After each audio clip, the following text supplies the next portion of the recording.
You had a post a couple weeks ago, or actually it was like 2 days ago, that talked about your predictions for 2020. And one of them was companies being over-reliant on outbound. Yes. And I share that belief as well, but I thought it would be helpful to kind of like go way deeper on like why that's happening and why you think that. Yeah. So like for my past experience, I ran marketing for a company called Sales Hacker. And we would work with a lot of B2B tech companies that would come to us for community, brand, webinars, right? We were a community that helped those companies do those things. And the reason why they would come to us is because they couldn't do it on their own. So when I asked, like, okay, so what are you guys doing for lead gen? Like, what are you guys doing for brand? Like, basically just straight up outbound. All right, so you're a cold calling machine, you're an outbound sales machine, you know, how is this working? And basically they would say, well, there's a reason why we're coming to you at this point. Because like, yeah, maybe their founder has like a connection to some other company and they have integration. So there's like this idea of like product-led growth now. So I think you can couple product-led growth with outbound and get to a certain point, but you will eventually, you know, start to struggle. Yeah.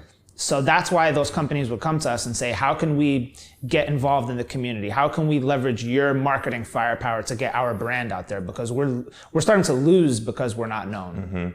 And so at what point do you think that we run into trouble? Is it like 5 million, 10 million? Yeah, I think it's maybe 3 million. Okay. I think you can outbound your way, product and outbound your way, and maybe even with some degree of like affiliate support, get to 3 million ARR, maybe 3 to 5. But then once you hit that, you might plateau. And what is when you say trouble, what does that mean? Like, it's a KPI? Is it a feeling? Like, what is it? Yeah, it's just, you know, you're not able to acquire and retain customers at a rate that's allowing you to basically grow. Yeah, so because the growth curve, while the growth is linear, on a growth path, it actually has to be exponential, right? Exactly. Yeah, exactly. And so, because your customer acquisition cost remains the same or goes up as you have to hit that exponential curve.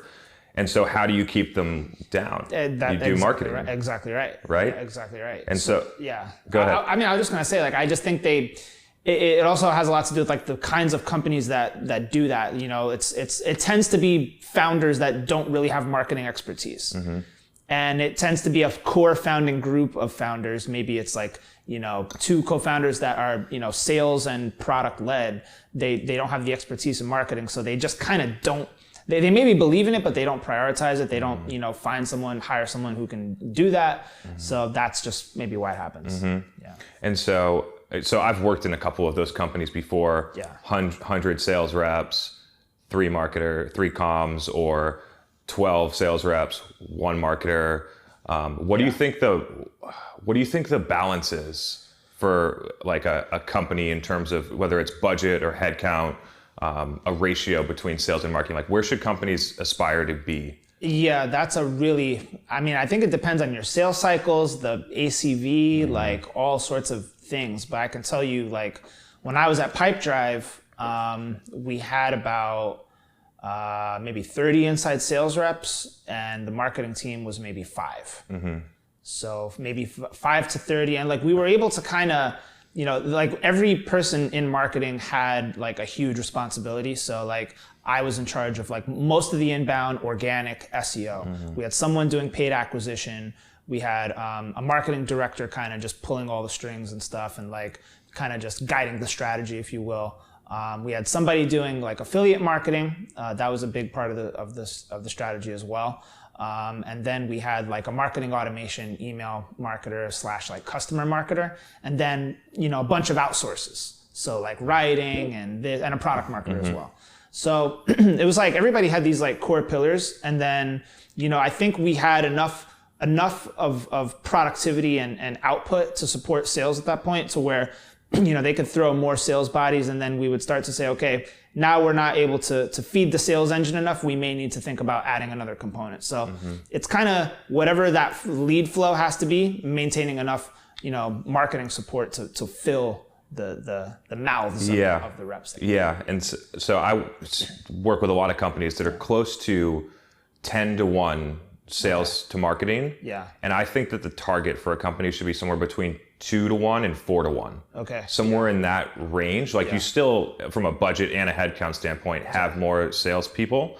But as you grow over time, I believe that the marketing engine, especially in the coming years, the marketing engine will become more important than the sales engine. I agree with that. Okay. Yeah. So we're aligned on that. So let's talk about why we think that's important, right? So if I'll elaborate a little bit.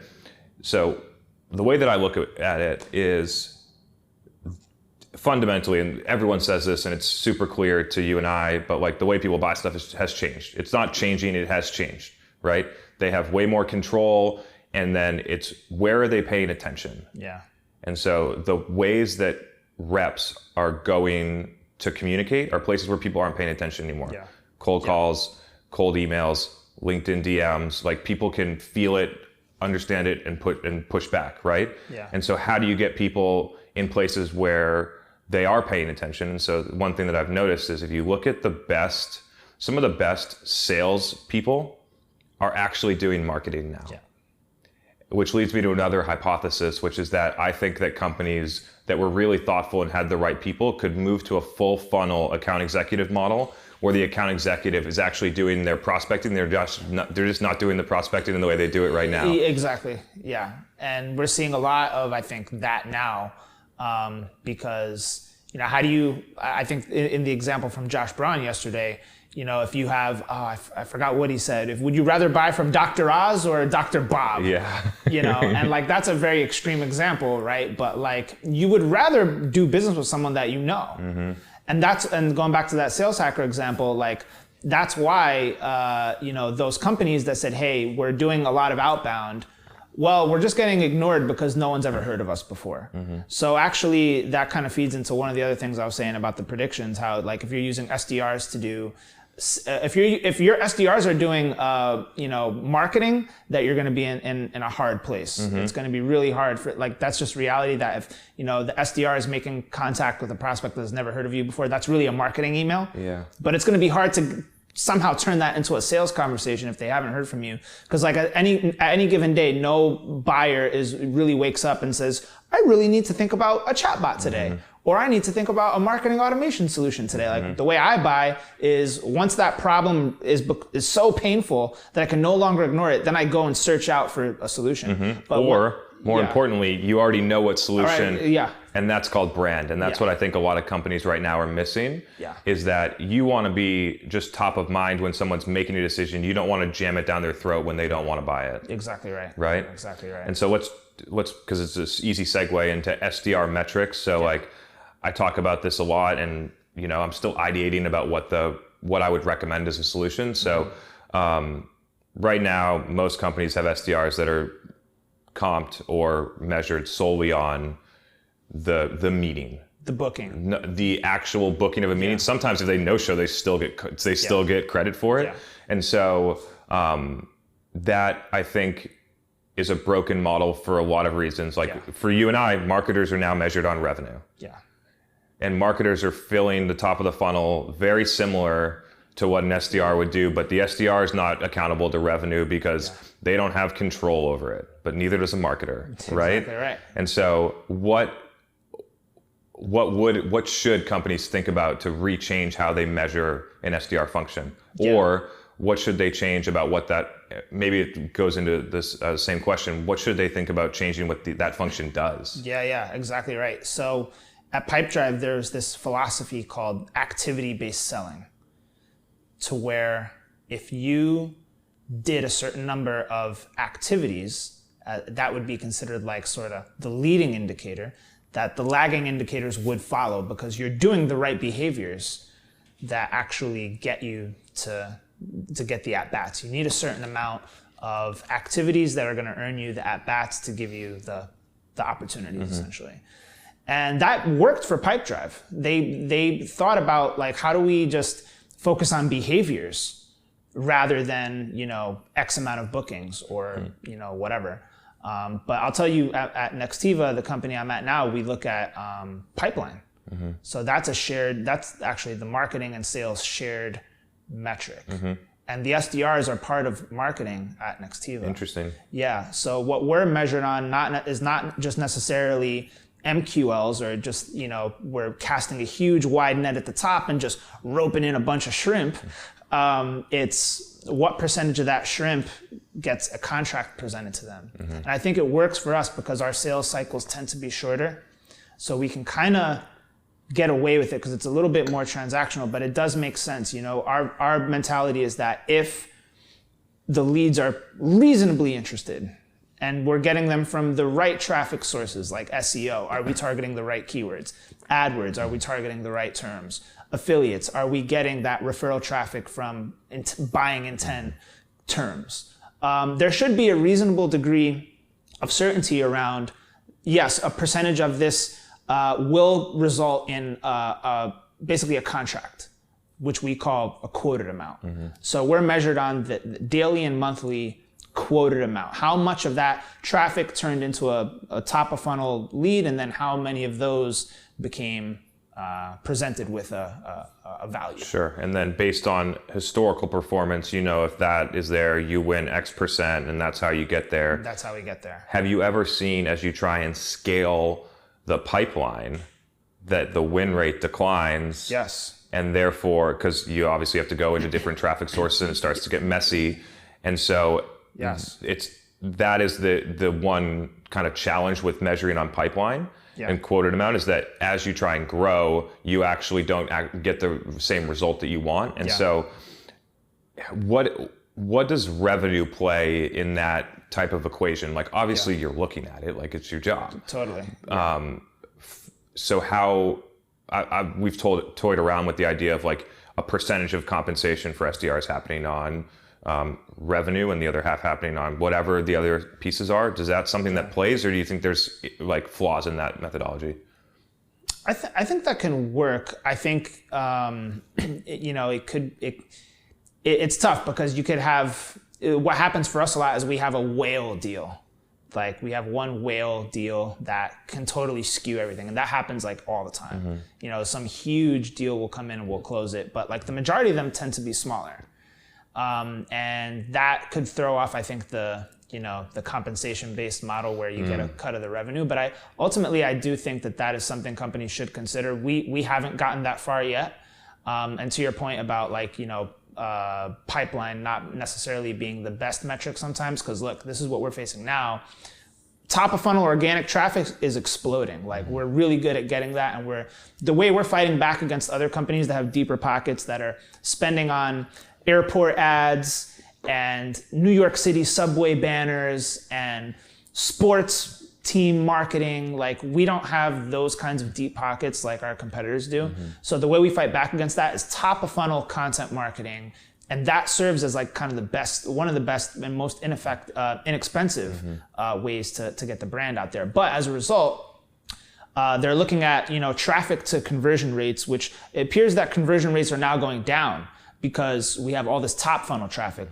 And what I'm just just explaining to leadership is like, well, this is just a natural thing. But if we just keep looking at do bookings continue to go up regardless of conversion rates, then we'll be fine, because what you're seeing is just a lot of top heaviness in the traffic distribution now. So that's kind of what we're dealing with. Yeah. And how about the airport ads and putting your brand on a trash can or on a sports jersey? Like where does that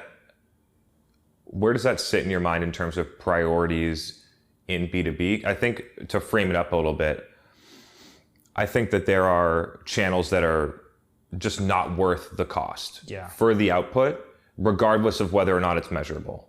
Right. And so like the things that you talked about most often are just blindly do it and know that that's part of your expense for brand.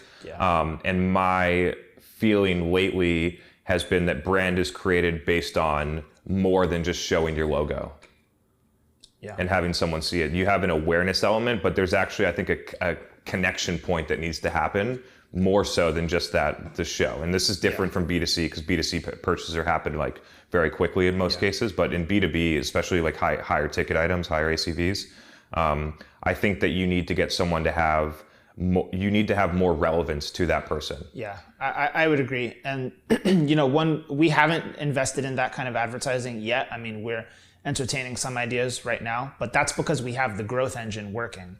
So I feel like these kinds of things are the things you layer on top. But we have ways that we're thinking about measuring some of this stuff too. Like, let's say we do geographical targeting. Like, let's say we do ads at the San Francisco airport, right?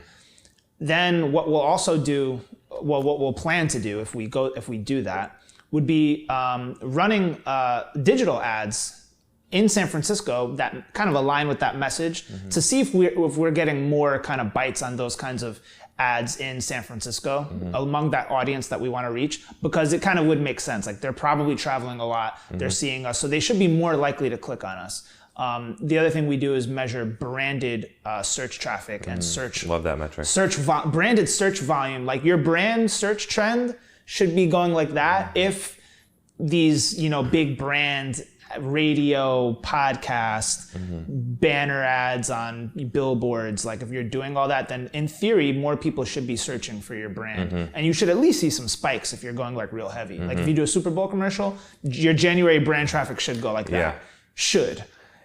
And so I think leadership gets caught up in the fact that you don't know which of those things is actually driving the branded search traffic. But I, as a marketer, know. You can just intuitively feel out of the things what is actually driving, especially if you have, I make this example a lot, and I haven't actually said it on like a video before, but when you control or you have oversight over all the different sources and you can pull levers, you know what's driving it. Totally. Everything remains the same. Spend 10x more on Facebook. You see search traffic come through, inbound conversions go up. Like, you know what's driving different things. I think that's super powerful. And some companies have such divided resources, especially as you get bigger, that the responsibility is only on the channel, not actually on the outcome. Totally. Speaking of Facebook, have you seen a decline in not just organic reach, but paid acquisition? Have you seen it getting more difficult, more cluttered, higher cost per acquisition on Facebook? Have you seen this trend? So there's a couple things that we're seeing, especially in the past 6 months. Organic reach on Facebook got crushed 3 years ago. 3 years ago, 10,000 followers, you're getting 20 views on a post. Like, it was equivalent. Posting organic was going out in the woods and screaming and hoping someone heard you. It was just completely useless to post organic on Facebook, except to have something on your page if someone happened to visit it. On the Do you still feel companies though should maintain some degree of like activity on their organic brand pages just to like show that you're not a ghost? Yeah, so here's what we do actually. So we run paid to distribute content on Facebook. If we're running a campaign, we'll run somewhere between 9 and 27 different ad variations. The best performing ad variation, you can take all the engagement off of that one and you can move it and schedule it to a post.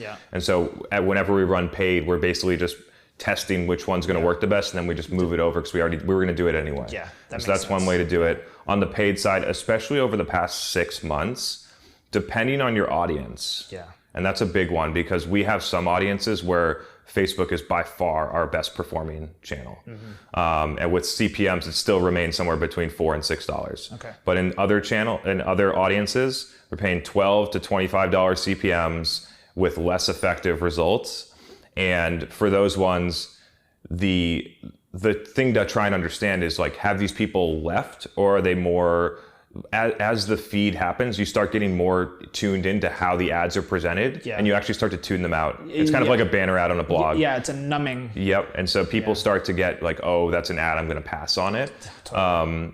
And I think some people have also moved, especially like in some industries that or some buyers that you sell to, like those people are not there anymore. They bounce around and they just, I mean, Instagram ads have never performed as well for us as Facebook feed ads. If we're talking about the feed, we're testing a lot of story ads because we're testing story ads swipe ups, and we're getting like $2.5 to $3 CPMs. Nowhere near the click-through rates you'd see in the feed, but the CPMs are so low and you get the brand awareness. So we're testing those. I don't have a clear sense on them. Do you think it's valuable for like the story ads to just be like a branding component, like just as there's, they're swiping through stories. Oh, there it is. Okay, bye. Like, I mean, I think the impression would be equivalent to putting your thing on a trash can, your logo, or on something or like else. A blue pen. Yeah, because you're going to get the 1 second impression before someone clears it, and you get the 1% swipe up, maybe. Yeah. The same thing I think about YouTube pre-roll. Yeah. So like YouTube pre-roll, I consider 90% brand, 10% performance. Totally. And so people measure it like AdWords. Yeah, but it's not AdWords. It's not AdWords, but there's companies murdering it in YouTube 15-second, pre-roll ads, like, Wistia and Grammarly. Wix and Grammarly.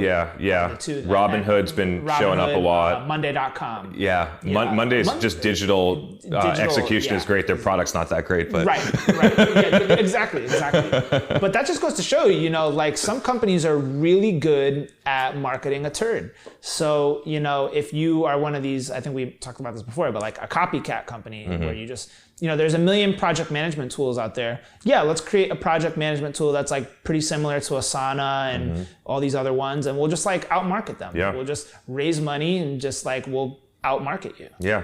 And that would, me personally, I would feel horrible if I got outmarketed. Yeah. Like I would feel like a failure. I think that it's tough to.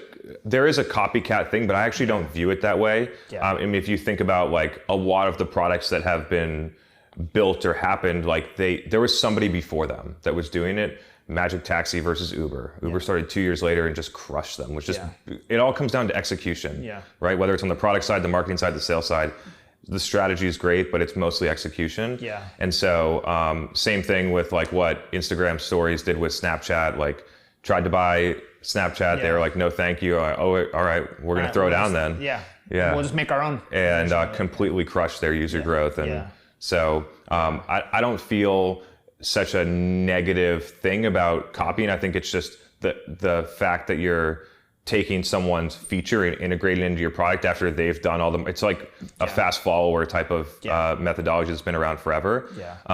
And then it just comes down to like, are you better at communication? That's what we're here to talk about. That's exactly right.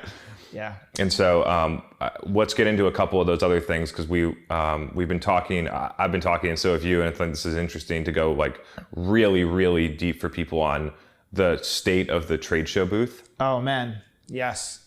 So I got to this point of view not by like theoretical, like I worked at companies where their main strategy was to go to trade shows. Yeah. And company after company go there, have no results. Go there, have no results. To one point, like we had digital working and we were spending $500,000 on trade shows and sponsorships. And I measured a trade show based on leads for a 6-month window.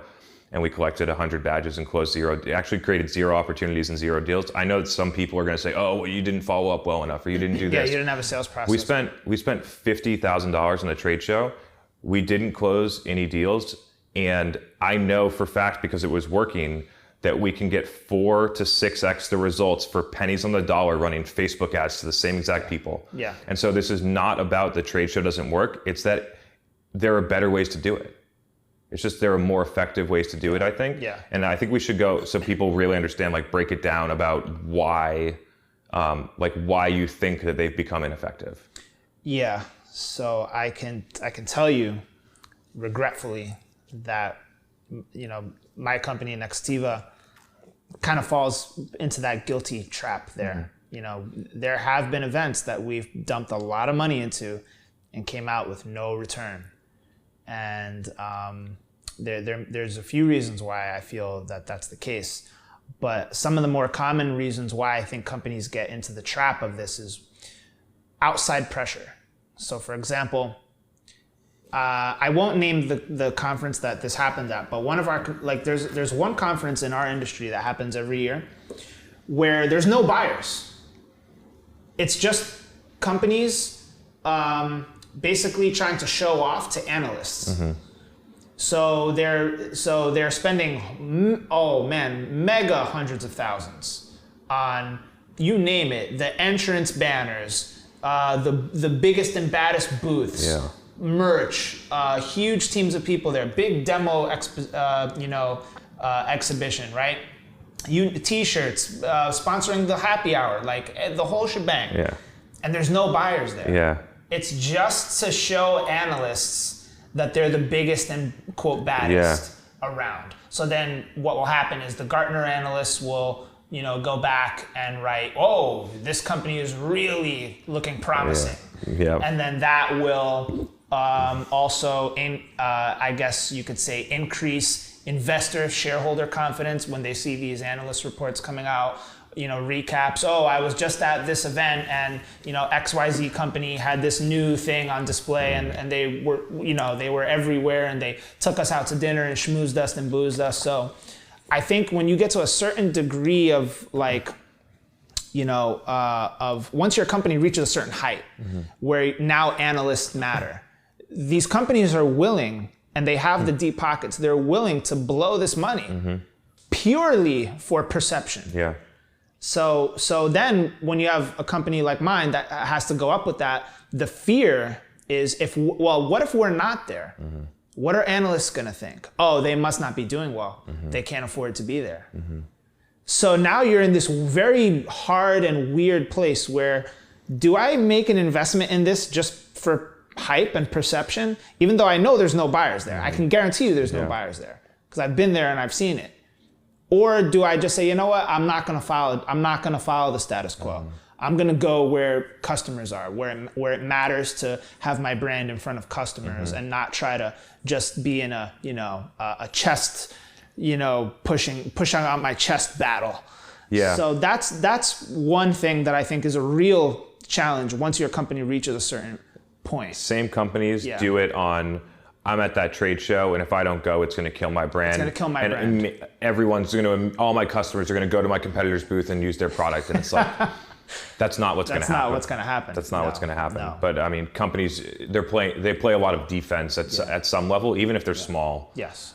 Which is just interesting to think about. And so yes, people do it for that reason. They attribute it, we're not measuring it on leads, we're going to measure it on brand instead, still not recognizing the same exact thing, which is that you can create better brand for far less expensive with better results in different ways. Yes. And so this is purely a game of what's the alternative. Exactly right. Yeah. And my alternative to that whole thing with the analyst is like, why not just fly the analyst out to your HQ, show that analyst a great time, take him or her to the most expensive restaurant, talk about the business, maybe invite them to the office, have them, meet with the engineering team, show them some new things that are on the like you can achieve that exact same thing, without all the madness. So what I think it boils down to is like companies just have to just say no. Like I refuse to become a victim to this absurd model. Yeah, because the prices of the booths have continued to soar.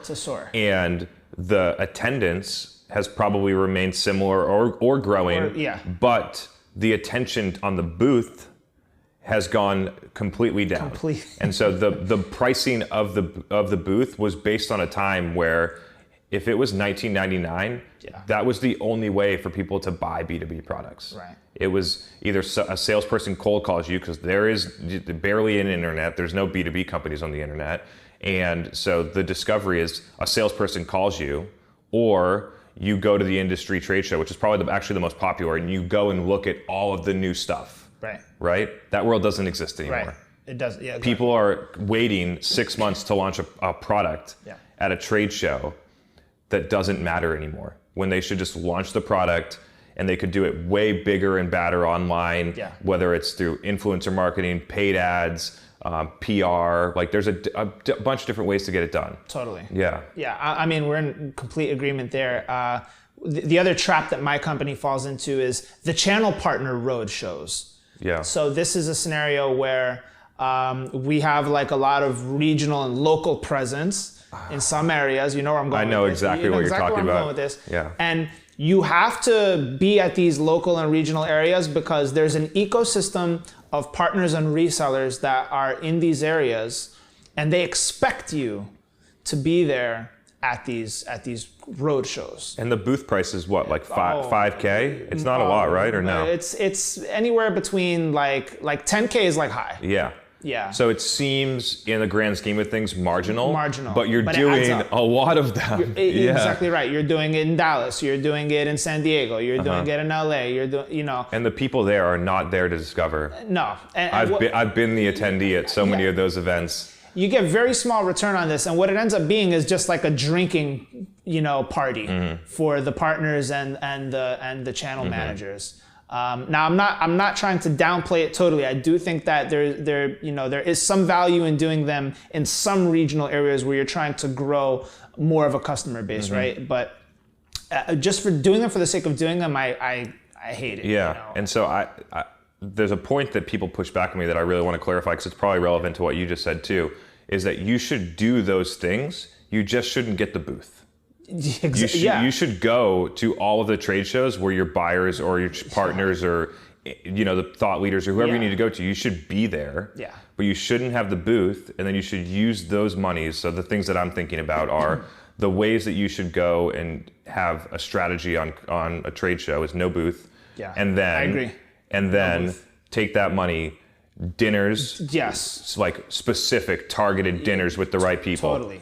Plan it in advance. And then content creation. Find all of the people, set up a thing like this, get an Airbnb or a penthouse or whatever, however what you want to do. It could be outside of a coffee shop. It could be whatever production value you want to go to and create 10 how many videos you want to do, pro-con debates, roundtables, interviews, discussions, hot takes, whatever. Totally. Outside the booth, do like little, like more raw type stuff. Sound bites. And then what you do is you take the 5,000 people that were at the event and you expand your reach dramatically because you've created 20 pieces of content that can be then broken down into hundreds more and amplified across the internet to all your buyers for less. Even with paid amplification online through ads on top of it, still less than the booth. I couldn't agree more. The final thing I'll say is don't just think of events as cold acquisition or cold prospect, building, right? Pipeline building, pure cold. The most effective way I've seen events being utilized is pipeline acceleration. So deals you already have kind of pending or in motion or conversations happening. This is where you accelerate those deals. Yeah. This is close deals. Exactly. You close them too. Yeah. You get these people in a room at a dinner, and you invite maybe some key customers along with you to just kind of bolster your position without you saying it. And then that's how you can use these events as like kind of it's a point that all this stuff comes together. And you use the event basically as an excuse to make it all happen, rather than just cold pipeline. I have to meet people and build pipeline there. Yeah. And so you were there last night, and we'll talk about this event. I don't know if it's a hypothesis or like we're still trying to form exactly what it looks like, but instead of doing the big events with the big boosts, do a lot of micro events. Chorus is doing something with Josh Braun right now, which has gotten a lot of really good response. Hundreds of people are already registered for those things across 12 different cities.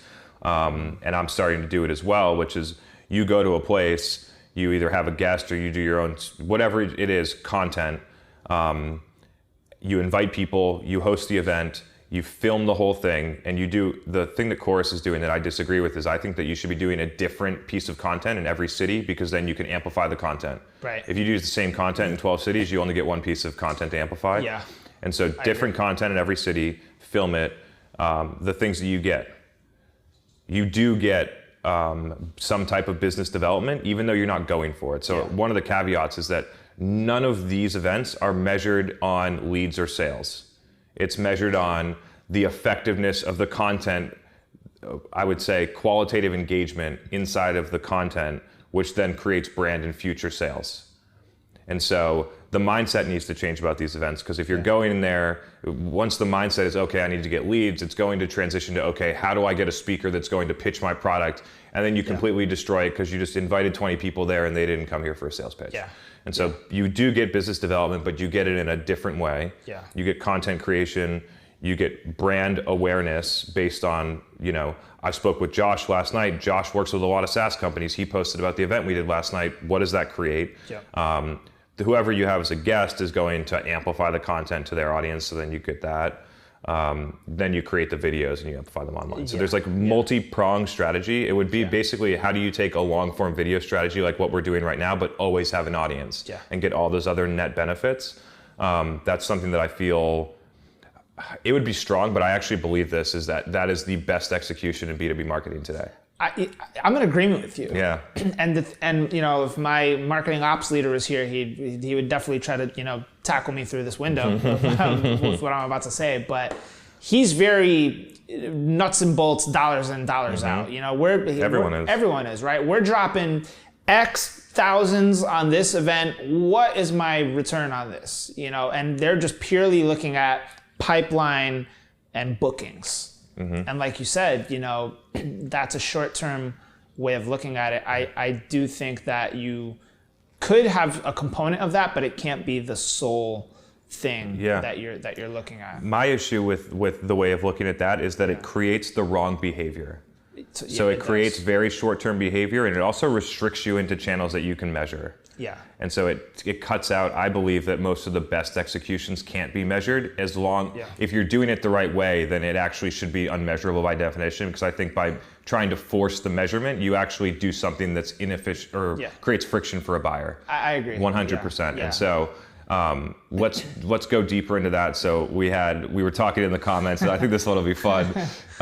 So performance marketing and brand marketing. It's easy segue. So I would say, you know, from a mindset standpoint, I can't imagine that 98% of people are purely in the performance marketing camp in B2B. Even if they don't recognize that they're in that camp, they're in that camp. They're in that camp. Because of the way they think about even the metrics they score and things like that, and how they invest dollars. It's very clear everything's going for direct response sales type stuff. Totally. And so I posted something that I think is interesting, mainly not because I think it's structurally correct, but I think it forces a company to think about this differently, is that you need to have separate teams with separate budgets, with separate KPIs between what some companies would call performance marketing or demand gen versus brand.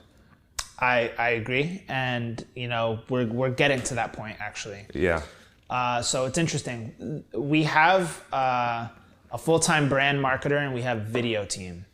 So our full-time brand marketing manager is part of demand gen, but we don't measure his stuff the way that we measure performance stuff, right? So ultimately, I'm on the hook for leads, for traffic, right? And also like conversion rates on pages. Like I need to increase conversion rates on key pages. That's one thing that I'm measured on. We can never measure our brand marketer like that, never, because it's just too difficult. He's not even doing those activities. So we have a video team. We have a video producer that works only on brand. And then like for the other stuff, we have another video producer that just does like customer testimonial videos, product videos, right? Not 15-second or 30-second YouTube display ad videos or pre-roll videos, right? Like, or even just top of funnel kind of just branding commercial ideas. Like we kind of are getting to a point now where we're separating church and state. Yeah. And it's a better way to just do marketing, because not everyone's operating with this fear of, oh my gosh, it's not going to generate leads. Yeah. So if I do this ad campaign and it, you know, maybe email list captures is the KPI. That's a better one. Rather than, all right, what was the, you know, pipeline value generated from this, you know, display retargeting campaign? Like, it's tough. And so I think people even struggle with, and I have too, up until like maybe 6 months ago, didn't recognize that there is a clear difference. Yeah. And the definition, I've been continuing to work on a way to make it simple. It's just like, the difference is whether or not you are looking for an immediate ROI and you're measuring to that. If you are not, and you know that by doing these different things, it will create awareness and then I look at it as awareness, subconscious product consideration, and then inbound opportunities based on that. Yeah, subconscious product. I love that. I love that, right? Yeah, because that's all you're doing. That's like people see your stuff, and then all they do is say, "Oh, that was good." And then they click on the logo, and they read the profile, and if your profile is done well, they read it, oh, if it resonates with them, click on the website, consume the value proposition, and if it actually is direct response, that's the flow that it would go to, but you're not asking for it. Yeah. Yeah. Or 20 pieces of content later, and then they recognize the issue inside of their business and they search your brand in Google and they go through like that. Exactly. And so I think people, marketers a lot, are forced to put a call to action in everything. Yeah. And so it happens in LinkedIn posts. And I think we would definitely get into LinkedIn too. Is that, the person, whatever they do, I'm not going to say it. They write a post with 1,000 characters of value, but then the bottom 3 sentences are, we help companies just like you. If you want, you can text me. Here's my number. And the thing is that you need to either be giving or asking or taking. And if you do it in the same thing, you're not giving anything. It's not truly giving value. It's not content marketing. No, it's a thinly veiled attempt yes. at content marketing, but it's really an ad. And it actually it feels worse than just saying, hey, I do this stuff. I think I could help you. You could text me. You know what I mean? Like, there's no sense in writing the stuff before. Yeah. Like, why try to mask it? Like, No, I agree. It's just I've found over time that no matter what the tactics or anything, it's actually the mindset that drives everything in marketing. Yeah. Yeah. Yeah. I mean, I'm really thankful that we have leaders that just get it. Like, I don't have to explain why we need to do top of funnel SEO. Yeah. I don't have to explain why we need to do Grammarly, Monday.com style YouTube advertising. I don't have to explain why not everything has to have pipeline and ROI. Like you said, some of the best executions are not necessarily the most measurable. And it's like the impact of me talking about my top 10 predictions on LinkedIn. Purists will tell you, well, you're not talking about your brand. You're not talking about your product. You're not talking about features. How is this beneficial to the brand? It has nothing to do with the brand. I'll tell you how it benefits, because I maintain a signal to noise ratio. And for every 4 or 5 things I put out that are not about the brand, I'll sneak one in there. And one of those things I happen to sneak in there once in a while is, hey, we're hiring. Yeah. For these roles. Maybe it's sales roles, maybe it's marketing roles, maybe it's customer success, whatever it may be. And I'm going to get 10, 11, 12 DMs. You better believe it. And what the message says to everyone that's not ready to hire is, hey, we're growing. Exactly. There's a message in there that's again, like, without saying so directly or anything, you're just leaving a message. But in order for anyone to get that message, they have to follow you. And in order for them to follow you and actually listen to what you have to say, you have to give them stuff that they want. So I ask it all the time because people will post things and say stuff like you could easily measure the success of this LinkedIn post. All you need to do is just post a link and then ask people to click on it and they would convert. And I'm just like, well, the reason that my content works is because I don't do that. Exactly. It's because I'm not asking for anything. And what happens, like the 30th time the CMO watches my video and that one works for them and everything hits, they send me a direct message and then they are talking to me. They're driving the conversation, not me driving it with them. Yeah. 100%. Yeah. And that's the beauty of it. I think you guys even said it yesterday. I think you said it yesterday at the event with Josh Braun. You said, I don't even have to sell. Like I put out the content. I provide enough value. They'll eventually search me and what I do. They'll see that we have an offer that fits their need at that moment. And they'll come knocking at the door. And I believe in that. And I believe over the next, I don't want to say years, but it's probably within the decade that there will be companies that have a mediocre product, like a good enough product. Like a basic CRM. A basic product that are really good at marketing, where companies come and hand them money. Because you've created so much brand up front, and some products just don't need all of the extra firepower. And I mean, and then the opposite of that is also doubly true, where if you don't invest in brand, you will crumble. Yeah. Because we're approaching a world of sameness now. There was some wild stat. I think it was on Chief Martech, Scott Brinker's website, that like 80% of like marketing automation tools get changed every year. Marketers change like their tools, like like every like 70% or something like that change like their tools like every year.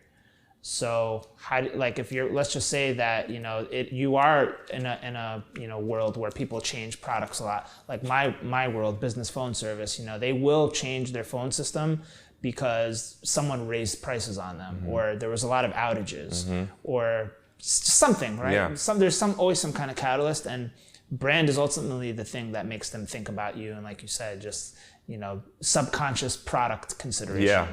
So, and back to the final thing. I'm just happy that my leaders get it, and that I don't have to beg as to why I have to do things. Yeah. Have you been at a company where the leaders don't get it? And okay, so have I, several of them. And so a lot of people ask me, and I'm really interested, before I say mine, I'm really interested in your response. And so, like people would comment and say, like, how do I convince my leaders to, to think about things this way? And I'm like, what would you say to that? Where do I start, man? All right, so I won't say the company that I worked at, but I used to run all of the SEO for a pretty well-known software company, and my boss was like, the blog doesn't seem to be generating leads. Like, really? You don't say. And he's like, yeah, I don't think it's working. I think we should stop doing blog. Like, really? Okay, so what do you think is going to happen when all the other companies that we're competing with like triple down on like their blog and like educating about the problems that may arise in their business? And what do you think is going to happen when shoppers find them first? And he's like, yeah, I hadn't thought about that. But we still need leads from the blog. And I'm like, well, when was the last time you read a blog post and bought something? He was like, you're right, never. I'm like, yeah, never. So basically that opened up a conversation to, let's tie different ways of measuring the blog value. So we started optimizing for email list growth instead. And then, the conversation ultimately ended up with, okay, we agree that it's not a good idea to measure the blog based on conversion, like actual form completions, because people are just in the education stage. They're reading about problems that they may have. That's why it's valuable to do things like, sales pipeline templates. If you're, selling to salespeople, or sales forecasting templates, right? They want to be able to forecast shit without a software at the beginning, and then you give them tools and ways, and then they'll search it better. Yeah, and then they'll search that in Google. They'll download a template. They'll cough up their email address. Then you market to them through email nurtures and stuff, and then eventually, back to the subconscious product thing. They'll hopefully buy from you because you've given them the tools that they need. So yeah. So long story short, I have worked for companies like this, and I've done really good with reasoning with them around why it's a bad idea to just, judge brand based on leads and stuff like that. So. And I think I agree with everything you said. And there's just like another level that I wanted to add to it, which is there's two things. If you can't get the message across and you believe in it a lot, maybe it's time to find somewhere else to work. And I think like that's a conversation that not enough people have with themselves. If you're serious about marketing, and you work at a company that doesn't understand marketing, you will have your career stunted, undoubtedly, at some point. Yeah. And another thing for marketers looking for a job, which I've made the mistake of, is finding a company that really believes is borderline marketing driven. I agree. Right? Like, it's not that fun to be the one of 3 marketers in a sales driven company with 100 salespeople. It sucks. And so, because you just can't get done what you could do, and then you get stuck in certain things. Yeah. And going back to like the leadership, not believing in some things, I think there's a really interesting example on this, because I work with companies, and I have a strong belief in long form video that then get broken up. Obviously, that's a very common strategy in companies. You have to do it well for it to actually cut through and work, and you need to know how to distribute it. But it doesn't happen overnight. No. And so when if I was working inside of a company running the LinkedIn strategy that I had, then I wouldn't have made it to here because my project would have gotten shut down 6 months ago. Yeah. And so, but just back to the blog thing, like that is it's really interesting to me how fast people will pull the plug when they don't actually understand what is going to happen or what it takes for that stuff to happen. Everyone wants things so fast. Right. And so, yeah, I think it's really interesting. I mean, you know, by the way, I totally agree with everything you said. If you're at a place that just, you know, doesn't get behind marketing, it may be time to leave. And interestingly enough, that did happen for me. I left the company where I had the manager who didn't believe in the blog. Like, while we did agree on one way to kind of resolve that, it always ended up coming back to leads at some point. Like, he'd agree with it for 3 months, and then he'd be like, I need leads from the blog. Yeah.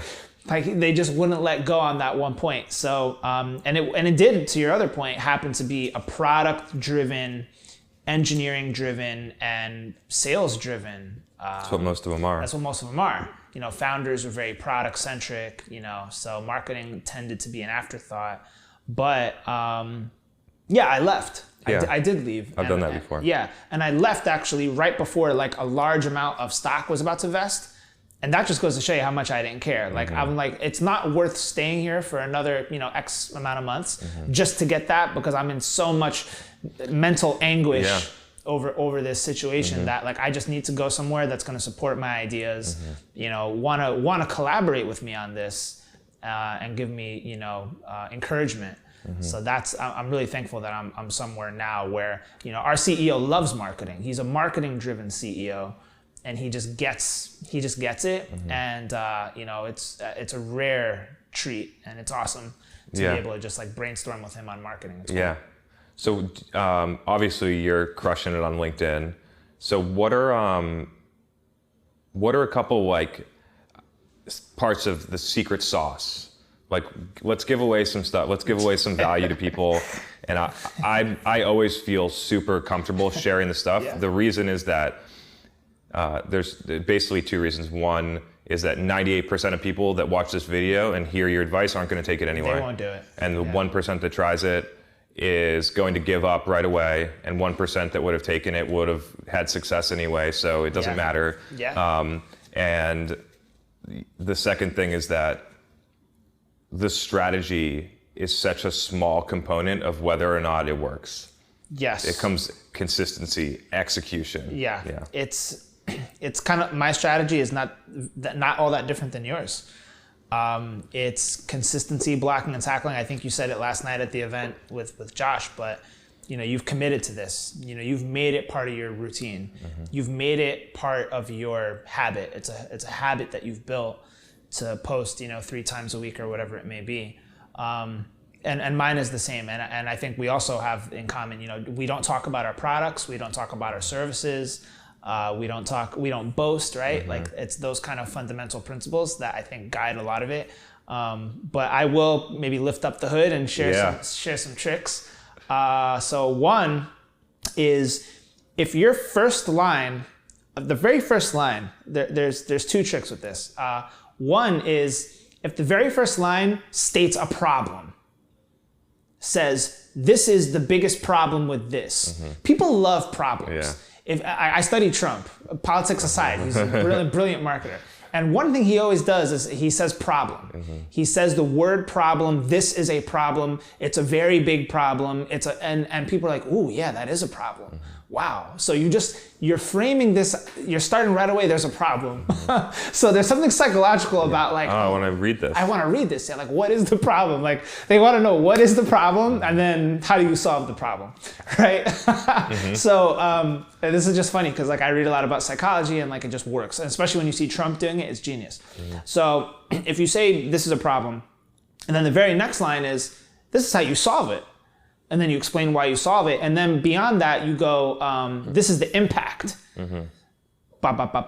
So like the post I had about how to handle when people ask you, how can I pick your brain? So I said, I saw that one. You saw that one. That was one of my most viral of all time, like 200,000 views in like 2 weeks. Yeah. Nuts. So it did have that formula where this is the problem. Too many people ask me for how do I pick my brain. The solution is, you say, I'm happy to help you with that. Just actually shoot me your questions and I'll make a video about it. And then I'll be able to repurpose that video. And then I outline the reasons why that works. Because, you're creating a content library for yourself. You're amplifying it across, multiple channels and repurposing it for YouTube and LinkedIn and Twitter and stories for Facebook, whatever. You have an excuse to create free content. You get to be perceived as an expert in the field. And other people will see this thread and comment on it. So you'll get additional insight from the comment thread, which you wouldn't have gotten if it was just a typical, hey, I'll pick your brain. I know. It's so interesting because I commented on that post. We disagreed on this one. Oh, we did. We disagreed on this one. We did disagree. Because I was like, if the person seems like the person that's actually going to get value from it, there's some people that ask me questions. I'm like, even if I told you the answer, you're not going to use it. Yeah. And there's other people that would genuinely get value out of what I'm saying. I'll have the call, I'll film the call, my side of the call, and then I'll get the content that way. It just allows me to go a little bit deeper. I think it's basically the same thing. It's basically the same thing. It's also basically like your event strategy as well. Like your event strategy is like, let's film these events, let's film these discussions, and it's content repurposing for days. I'll be able to get a lot of mileage out of it. So basically it was the same thing, just I guess kind of spun differently. But so that's one thing to do. And then the other thing to do with the first line is if you address a certain group of people from the beginning. So if you say, hey, demand gen marketers, this is blah, blah, blah. Or, hey, VPs of sales, this is for you. Or something like if you address like that, you're going to just get more focus from those people on that post. And it's going to tend to go deep within that network of people. I heard one thing in the first piece. I like that. I've used it sometimes. Not even like intent. I've seen other people do it. I was like, I'll give it a shot. It works. I heard one thing that I'm really passionate about, which is like actually engaging in the comments. And so whether you're a brand or a person, and whether you're on organic or paid, community management is so overlooked in companies. Totally. And so I have an example. I want to call out the brand. I might, where I had posted that thing about community management a couple days ago. I believe in it so much. I get so many insights from comments. I build relationships. I learn so much. I did the exact same thing when I was running demand gen for a brand. I found out all the objections people had. I built relationships. I got all the questions that we didn't know how to answer. I then used those questions. I answered them. I deployed them to our sales team. So much value happening in there. And then I go, the next day I'm on Facebook, and I get an ad from Marketo. And so I'm just curious, there's 67 comments, and I open it up, and not a single comment has been answered. Some of the comments have been sitting there for 27 weeks. So they've been running this, ad for brand awareness, just sitting there on and off. Comments, GIFs that say stupid. There was not a single good response in there. It was all negative or completely irrelevant. People like spam, and they weren't moderating, responding, and it also shows that they don't know how to target. Everything around that execution is wrong, and you wonder why companies think the B2B Facebook doesn't work. It's because it's a throwaway for them. They forget about it, set and forget. And then they, they'll look at it once it's over. And it's like, it's so funny because people treat social differently, but the equivalent of what that is letting your billboard stay up for 6 months after someone just wrote graffiti all over it with curse words. You know what I mean? Exactly. And it's just like how can you allow that to happen? And you're supposed to be the leader in digital marketing, and you can't make like a basic execution. I don't know. It's shameful. But I guess no company is perfect. I totally. People could come and pick holes in everything that I do. Totally. Right. Like it's actually not a knock on them at all, and I think I positioned it that way. So let's just kind of backstep. But it's a really prime example because every brand does that. And every brand has the potential to fall asleep at the wheel, no matter what it is. Whether you're just letting an ad run on autopilot and you mess up, or one thing I did really poorly once at Sales Hacker was I tested a really kind of aggressive subject line in an email, and I took a lot of thrash for it, you know. And it was a big, and I'll tell you what it was. Big list. It was not your grandma's email newsletter. And people were like, "What's wrong with my grandma?" I took a lot of heat for it. I'm like, I didn't I thought it was just like a catchy way to get some attention. And never again will I use grandma in a subject line. Like it won't work. So it happens, man. And then so I've kind of given away all, like, at least I try to give away all the LinkedIn secrets. I talked about one last night, and I think I want to kind of dive in a little bit more. And so, like, at the basics on a LinkedIn strategy, you need to have good content, but the one that everyone misses is you need people to see it. Actually, in general, and I think this, I actually want to hit this first, is that this is what happens at companies. $50 million SaaS companies writing case studies, posting them organic on LinkedIn, getting 6 likes who are their employees, posting them on Facebook, getting likes from the family members of the employees, and nobody's seeing it. And so what is the point of creating the content if you don't know how to distribute it? I talk about this a lot. It's really just, how should people do that? Like, you obviously know the strategy. So let's say, blah, blah, blah, SaaS company has this case study. Like, how do they get it? How do they get it to people? Yeah. So there's, I think my mind is just racing. Like, I want to say so many things. I'm trying to oh man, this is such a good one. Like, I want to just say it in a methodical way. So let's just talk purely about LinkedIn organic. How do you get reach on that? Let's just say you were starting off tomorrow and you had no traction. Like, you maybe have a couple thousand connections. You don't post a lot. What you're gonna have to do is just start somewhere, and you're gonna have to realize that it's gonna be a slow start. But for every engagement that you do get, you do have to really go in on that hard. So you have to respond to every comment, use hashtags, and realize that this is gonna be a slow process. But eventually what happens is, once you get to the levels that we're at on it, the way the algorithm works is that second degree connections will end up seeing it, liking it, commenting on it. That will amplify even further. And it's all about the content, right? So if you do have engaging content, there are ways to hack the system, if you will. You can do question-based threads. One thing I'm gonna post soon, I know it's gonna erupt because I posted something about this a while ago.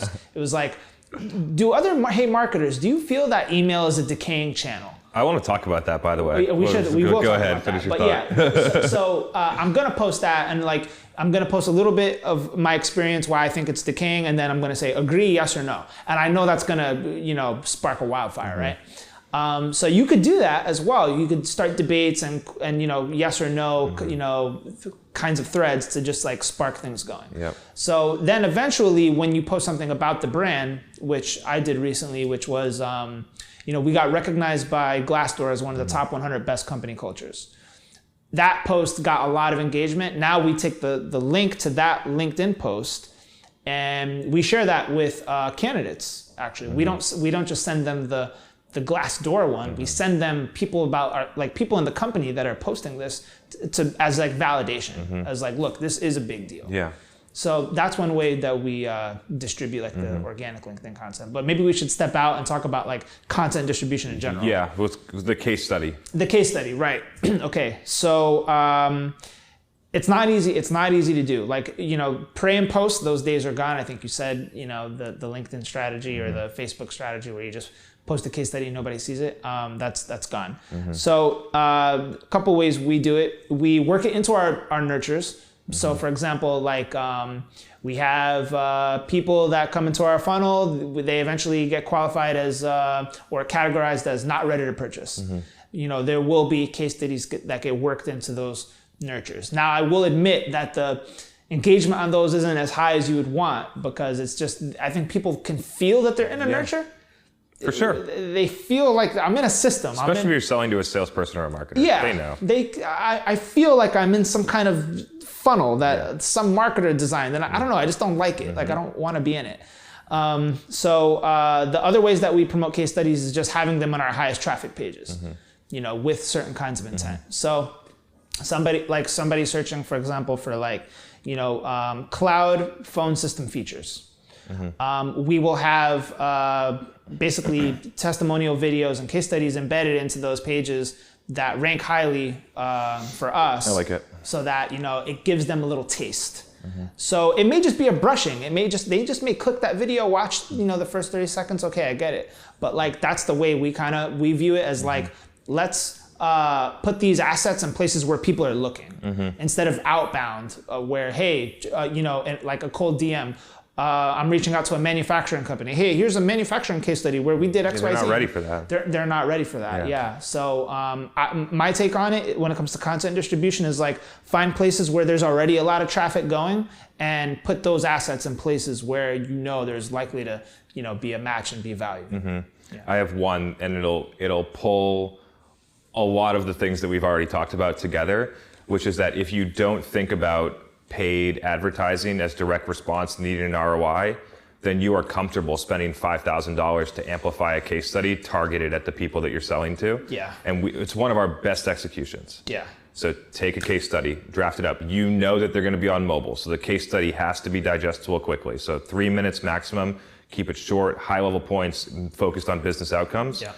Deliver it on mobile, Facebook, Instagram. LinkedIn's tough for the awareness because the CPMs are too high, but Facebook and Instagram for sure. Yeah. And then deliver the case study. You can get 4% click-throughs. So right now we're running one, 37 cents a landing page view targeted at the people. And then you look at time on page, consuming the entire case study because I read it and I know how long it took to read. Consuming the entire case study, and then you just wait. Because what's going to happen, and we're getting really deep into what we do, is that we don't ask for the conversion on the mobile device. I know that if you're on a mobile device, you're way less likely to convert because you're on a train or you're at blah, blah, blah, or you're busy. Yeah. You didn't expect to get this in your feed. And so we don't ask for any type of conversion. If you read the thing, that was worth the 37 cents I just paid. And then we wait because that person's probably actually not the decision maker. There might be an influencer, and they're going to go to the office in 3 days, and they're going to say, hey, did you see that case study about this? And then Jimmy, their coworker's gonna be like, yeah, I saw that too. It looked pretty cool. And then they're gonna tell their boss, Jamie, and Jamie's gonna go onto the website and she's gonna convert. Wow, yes. Yeah. It is a killer execution. Yeah. You can do the same thing with short form blogs, case studies, anything that's mid-top. It can't be, as you go farther down, it's gonna get way less effective. And so if it's positioned as, I like somehow being in a news feed and positioning your content as news. Yeah. And so it makes sense. Yeah. But the difference between how to do this versus, blah, blah, blah brand gained 500K in revenue through this thing. And it looks like an article. Yeah. And so it feels educational. Yeah. It feels like something they can get and they digest quickly. It is awesome. I've seen that tactic. It's actually very effective. Surprisingly, I've also seen that tactic on Twitter. Interesting. We don't touch Twitter. Yeah, I don't touch it either, but I've seen other brands do it and it works. I've seen it on Facebook and Twitter and it works. I did want to ask you about LinkedIn ads. I'll admit I haven't cracked it yet. We're in the same camp, my friend. Okay. We've run a lot. So we run a lot of the ads we run are top mid funnel content with no direct response action. Okay. And so in that case, getting them to click and consume the content is the objective.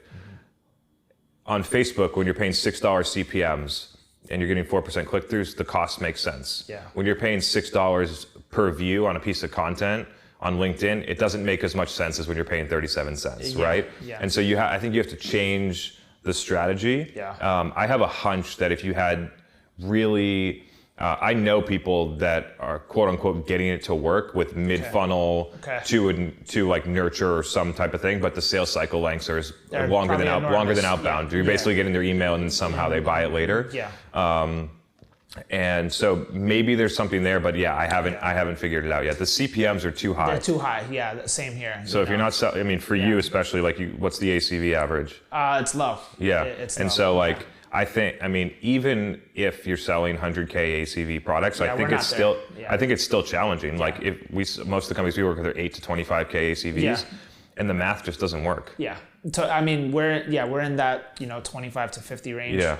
And the other thing that I'm finding about LinkedIn ads, because we have tested a lot of things, is the more top of funnel you go, the better your odds are. Mm-hmm. But it's like you said, the cost is just so tough to justify, especially when you don't have huge ACVs and you get people into your funnel, right? From some super juicy top funnel thing, like the new data on, the state of business communications, where, we found that X amount of executives do this and whatever. You get them in, and then, how do you, over time, like you just say, like, this is going to be really hard because it's a very top funnel thing. It was juicy enough to get their attention and get them to want to exchange their email address for the content. But now it's like, crap. It's so hard to just get them from stranger to interested, even if the audience targeting is good. Yeah. In general, I think one of the things people mess up is that social platforms are awareness channels, not intent channels. And they treat them like intent channels. And that's why when you run the ads and you get the conversions, they don't close. They close at incredibly low rate. So it's not even worth running the ads. One thing that I was thinking off the top of my head, and we're going to experiment with this, is I think the one place that could work for LinkedIn ads is using it to sign up for either a live event or a webinar is probably the best, the highest likelihood of working. Like running local ads in greater LA, come to this event for free with this person. Hey, VPs of sales in LA, we're having this thing, you know what I mean? Like a lot of strategies we talked about, like that might work. Because at that point, it's probably worth the whatever you're going to pay, $50 to $100 per conversion for someone to do and get to that event. That might make sense. I think so. My thing with LinkedIn now, though, is like, why would I even run any ads? Exactly. I'm so good with organic. I can get probably 30 people to sign up for a webinar with one post. I don't think I need to spend money. And I think that's part of LinkedIn's like diabolical plot. And I think their whole plot was, if we create excitement organically with these algorithmic, with all this algorithmic juice, so people are now feeling excited. Wow, I'm getting, exposure and reach. They're going to be more likely to want to, spend with advertising to couple with that. And I think it's working, because I think I'm seeing more LinkedIn ads, but I just don't think that they're effective. Like me personally, I would never click on one, and I would never buy anything from one. And I would never, if I do, I'll just tell you, if I do really want the content, I will use a fake email, one of those fake email address generators, and because I just don't want to get spammed. Sure. I think the two best LinkedIn ads I've seen, and another thing that I want to mention is the LinkedIn ad product is just so far behind other ad products. Like if you go Facebook Ads Manager versus LinkedIn, whatever, Campaign Manager, whatever they call it, it's just not even close. Like the ability for different ad variations and objectives and blah, blah, the targeting is the only good piece of the product. But anyway, where were we going with that? On LinkedIn ads, bottom of the LinkedIn ads, I forgot. I guess the moral of the story is that they're just not as effective as we thought they would be. Yes. There's a lot of attention on the platform. But for some reason, I'm just not seeing the ads work. And I think I've talked to a lot of people about what they're doing in marketing. A lot of people are testing it. I've never heard one person say that they've really figured it out. And even the people that are saying that are working, by what they're measuring it on, I wouldn't deem it working. I would agree. I haven't met anyone yet that says LinkedIn ads are working so good that we're taking budget out of AdWords and putting it to LinkedIn. Like, you just don't hear it. So I think we're going to get ready to wrap up. But what we do toward the end is flip it for one or two questions. So if you have a question or two you want to ask me, and then we'll jam up on those, and then we'll wrap up. Okay. So let's talk about SEO. Okay. My favorite topic. Okay. What are you just seeing? Like, what are you observing with maybe clients, or just in your daily workflow in general? Like, what are you seeing happening with SEO trends, like problems, like just what are you seeing? This is a really interesting question for me. So I do not touch SEO. Okay. I do not touch it because what I'm doing, and this is super debatable, and I know that SEO works, but it's just not what I do. Yeah. Is that I do all of the heavy lifting on social or content, and then create branded search. So we're not. So that's the mechanism, and I think by being able to accelerate it with paid rather than wait, then the dynamics are changing, right? If Facebook paid goes away or becomes ineffective, then there's like some vulnerabilities in the strategy, but right now it's working. LinkedIn's starting to turn on. We're seeing results with YouTube. So we have enough of a mix that we're spread out. But instead of waiting 9 months for that blog post to index, I'm gonna write the blog post, run ads to it on everybody, and I'm gonna force them to see it. And so maybe we'll talk about this. Like, how much easier is it to run an effective paid acquisition or paid, branding campaign or strategy when SEO is humming? For sure. Doesn't it just make things so much better? Like, for sure. It improves click-through rate across the board. You have this, do I use this word, synergy effect where, you can kind of like dominate the search results in some ways. Let me kind of backstep one. So top of funnel SEO. Our clients publish blogs. We might get SEO out of it, but we're not writing for SEO. We're writing for social. Okay. Like product-based, intent-based keywords, we'll fill with AdWords while we index, but we're like going for, if we're selling a fire suppression system, we're trying to rank number 1 for that term, right? But we're not trying to rank for like, what are the things that I should look for while I'm trying to, fight fires or whatever. I just stay out of that because I think I can get that work done more effectively elsewhere. Yeah, fair enough. Faster. That's the approach to SEO. I mean, some people hate that perspective. Some people see the merit in it. It's whatever. I'll tell you why. Well, first of all, I'm good at it. It's what I'm best at. But the other reason why I believe in it so much now more than ever before is because what I'm seeing from the competition is that they're going nuts on trade shows. They're going nuts on banners, but where they're not going nuts is long tail, question-based, problem-solving SEO. And I know from my experience that the way that you build momentum with marketing is also by long tail SEO, because what ends up happening is you get these small wins that just add up and compound over time. So you start getting very, very high intent traffic coming to the site for these obscure keywords, right? Like, we're talking less than 10 searches a month. How many phone lines do I need for my business? That sounds like someone that needs to buy soon. I want to be found for that, even though it has 10 searches. So, you do a couple hundred of those now, and they're not hard to rank for because difficulty is low, competitors are ignoring them. Then you couple that with retargeting and paid acquisition, and now it's a thing. It's a thing of beauty. Super interesting. So, I guess that was just one, but maybe the other one is what are you seeing in like the world of like retargeting? What are some of the trends and things that you're seeing there? Two questions of places that I rarely touch, actually.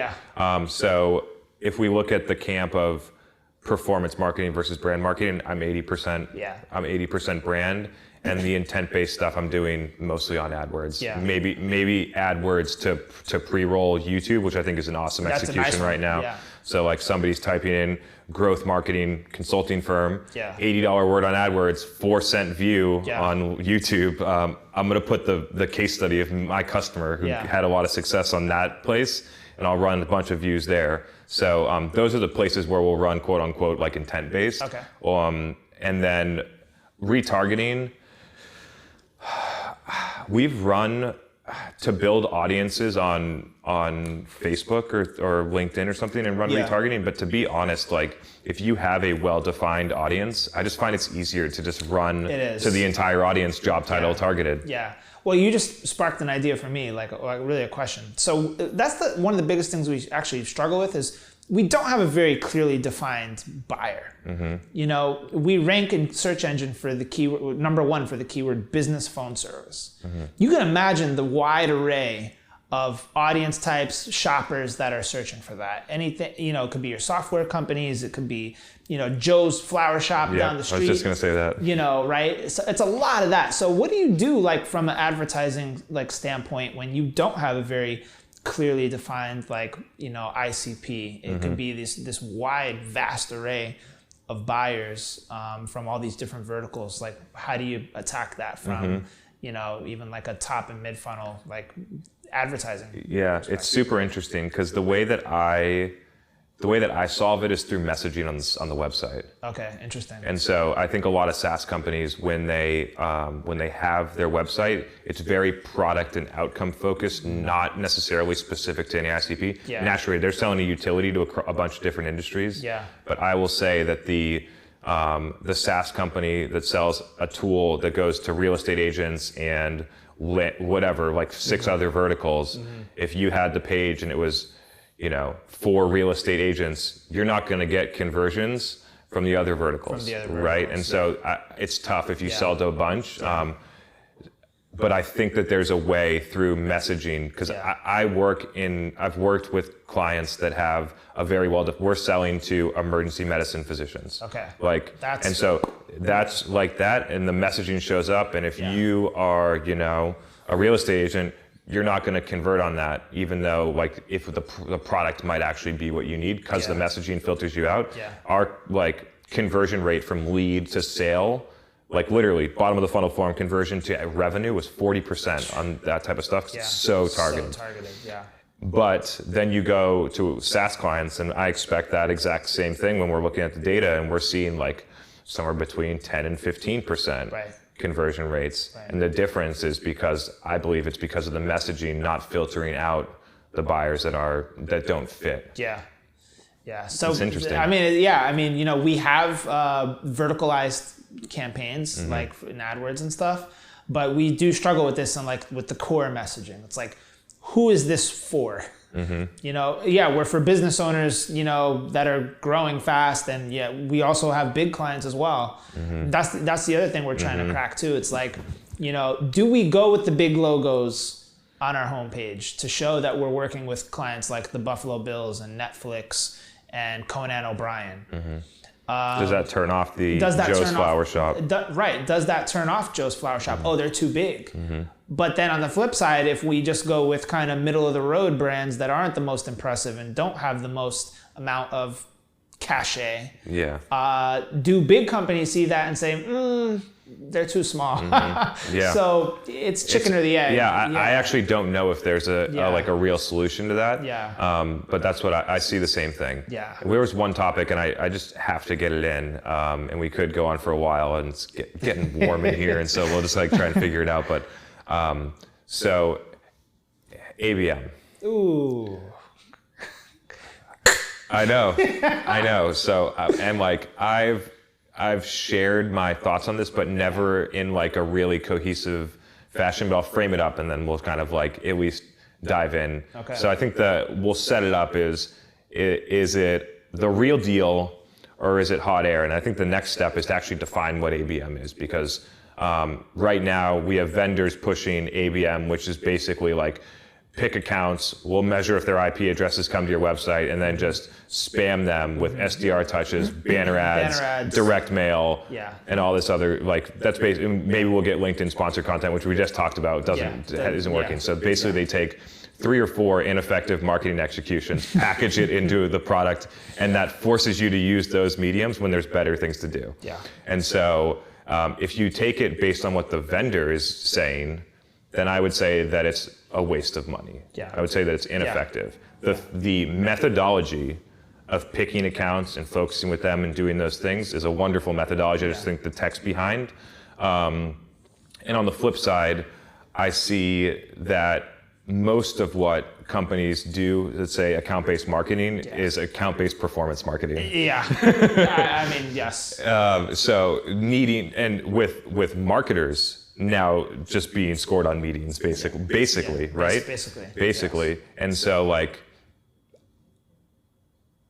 I think it brings companies into a place where they don't even really have a marketing department anymore. I really do think that when you're so performance marketing focused, it's becoming sales. Yeah, it's becoming sales. And so I think at a macro, it's creating bad marketing behavior in the industry. Yeah. And in the micro, the tools that the vendors are selling are actually not the most effective way to do marketing in general. Yeah. What can I say? What can I say, man? I agree with everything you just outlined. Conceptually, the idea from going one to many to one to one is great. Like I use the analogy of a fisherman, casting that net and just trying to gobble up a bunch of shrimp. You're no longer trying to do that. You're spear fishing for the whale. That I totally get, and I think it's great. But also, like you said, it is kind of creating this bad behavior because it's just too performance oriented. Think about it. We have a marketer working with like 4 salespeople, plotting on how to, crack this account or crack this company. Okay, you're mapping out the key stakeholders. This person's demand generation, they're probably a decision maker. Marketing ops, they're probably the, unlocking the key to the finance. Mapping out who needs to be involved in the decision. Then, and how much time do you spend on one account and then another account, and then how do you just manage it all? And I know there's expensive tools that are supposedly required that I personally have not trialed yet. But I know that there's tools like Engagio, Triblio, demand-based, the complicated stacks that have to, basically be working together. And then there's intent data. So that's why I get spammed for people trying to sell me intent data, because they just automatically assume that demand gen is doing nothing but ABM. But yet actually it's the opposite. I'm not doing that much ABM. I'm doing very little, actually. There may be 1 or 2 target accounts per quarter that we're interested in going after, and then we'll build appropriate content around that. But for the most part, I'm still running a huge inbound machine. People forget, conversion rate optimization, SEO, AdWords, paid acquisition, the fundamentals of marketing are not stopping. So don't just think that, marketers aren't marketing anymore. We're just doing ABM, which is sales. So yeah, man, I agree with you. I direct mail is something you mentioned. I think that can be effective. I've heard stories from fellow marketers of mine at big companies that say direct mail is huge. I haven't cracked it yet. I don't know if you have, but no. I haven't cracked it. No. I haven't tried it. I haven't trialed it enough. Yeah. I think when you just there's a careful balance between going really strong in what's already working. In 2016, Facebook, people were like, you should run ABM, you should do, I wasn't even running Google ads because Facebook was working so good and I had a limited budget. Why, if I put $1 in and I get 100 in pipeline and I'm closing 33% of that, why would I ever take dollars out of that and put it into Google AdWords? Exactly. I have a $10,000 budget right now. I'm going all in with this. And so I think there's a balance between knowing that something is working and having the intuition to recognize when you should try something new. Because unless you have a huge company, there's no way to be testing and checking the stuff. But I often will kind of fact check my beliefs. And so for instance, recently, I don't believe in sending conversion-based emails in B2B. Hey, come get a demo. I don't believe in that either. I don't believe in it. But last week for a client, we wanted to check whether or not that would work. And so we sent it. We sent 70,000 list. We sent it to decent click through, 2 demos. The juice was not worth the squeeze. What were the opt-outs? I don't know the number. I would quote if I did, I would say it. But it's a really valid question, because I bet they were higher, and I bet the 2. We'll see what happens with the demos. But you're selling a product that's 10K ACV. You lost 1,000 subscribers. Hypothetically, who knows what it actually is? That's a made-up number, but is it worth it? The same thing goes for LinkedIn direct message selling. When you think it's quote unquote opt-out, because what people are confused when they send messages to 1,000 people in Sales Nav over a 10-day period or whatever, and they get 1 demo. but they just got 150 people removing connections or blocking, or blocking or or reporting whatever. you for spam. Or just like knowing where you came from Yeah. and seeing your headline, blah, sales executive at blah, blah, blah, and just making a mental note about whether that impact was negative or positive, and it was negative. Yeah. And now suddenly that entire brand is negatively associated because of that interaction. So there's several companies that have done that to me, big companies. Yeah. Like there's the people that are guilty of it are really small companies or really big companies, often not really in the middle. Big company.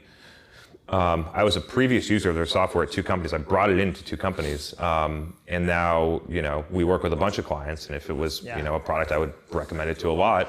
And they've done it to me 3 times with 3 different reps, and I won't buy their software at all. It's half product, it's half product reason, but it's half how you also like go to market. It's really interesting. I mean, maybe that's the marketer in me speaking, but if you're selling to marketers and you're going to market in that way, like there's an impact there. I couldn't agree more. Yeah. I mean, I guess on a final note, I just kind of look at one thing aside from if you send an email to 70,000 and there is pipeline associated with that, fine. The one thing I always look at is what is the opt-out to click ratio. Mm-hmm. So if your opt-outs are higher than your clicks, regardless of that's really bad. That's really bad. That's really bad. Or even borderline spam. Yeah, it's borderline spam. Even if it's the same, if you had just as many opt-outs as you had clicks, it's an unsuccessful email, regardless of if you had one person biting on that, because you just sprayed and prayed to the masses. You got lucky. Congratulations. Yeah. But the damage that you've done is greater than that little bit of nugget, that one little chicken nugget you got out of that bag. The rest of the bag broke open and the fries and the nuggets went all over the floor. And you know that only 5% of the people that didn't like the email actually opted out. So you've left a negative impression on a huge amount that you actually haven't measured. Right. And the next time you send something, they probably will opt out. I will say that people undervalue email. Yeah. And we see really good success with email to deliver content, specifically long form video content packaged in emails. Works really well. Yeah. I think it goes back to I agree with that. And I think it goes back to the LinkedIn strategy, like signal to noise ratio applies for almost any execution you want to do in marketing, whether it's email. You have to provide a lot of value before you send that offer. Your blog, it can't just be product update. Ads, it can't be, to get a demo. It creates this numbing effect. I think the bottom line, what I'm getting from this conversation that's really just making me is if you maintain signal to noise ratio in every channel for every execution, you will be successful. Yeah. Let's end there. Hell yeah. Good shit, man.